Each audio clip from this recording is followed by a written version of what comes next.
L'effondrement parce qu'il faut reconnaître que le monde économique est quand même en train de vivre quelque chose d'absolument inconnu, parce qu'il y a plein de choses qui s'écroulent, plein de convictions, le doute sur le système de santé, le doute sur le système économique, le doute sur ce qu'on nous disait, des dettes qu'on ne pouvait pas avoir et qui tout d'un coup semblent possibles.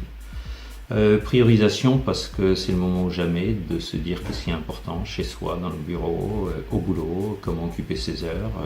C'est là où on voit aussi ce qui est absolument indispensable dans nos réunions. On devient beaucoup plus sélectif, donc c'est très intéressant. Et puis le troisième élément, la solidarité, parce qu'il y en a qui naît de façon absolument impressionnante. Beaucoup de gens s'aident mutuellement, beaucoup de solidarité envers les soignants. Beaucoup d'égoïsme qui explose, et puis aussi dans le boulot, solidarité parce que ça pousse à une certaine forme de tolérance aussi plus grande.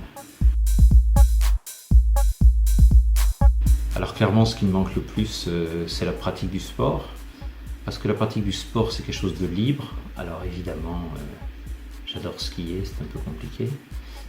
J'adore aussi courir et c'est quand même compliqué de se dire que soit on est dans l'illégalité en allant de façon interdite dans la forêt, soit on doit tourner en rond comme un hamster en cage à 1 km autour de chez soi. C'est pour quelqu'un qui aime parcourir des nombreux kilomètres, ça fait pas beaucoup. Puis il y a une dimension ludique qui disparaît en même temps que le sport, donc ça manque quand même beaucoup. Alors ça paraît tout bête, mais déjeuner tous les jours avec mes enfants, prendre du temps le soir en étant beaucoup moins stressé, en ayant moins d'obligations ou de celles que l'on s'invente, il y a un rapport au temps qui est complètement différent. Je crois que c'est ça surtout, c'est qu'on recalibre un espèce de temps qui est à mon avis plus adapté à nos rythmes biologiques profonds.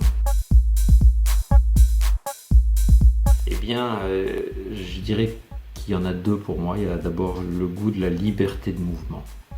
Finalement, on s'aperçoit combien ce qui semblait naturel est aujourd'hui un bien rare.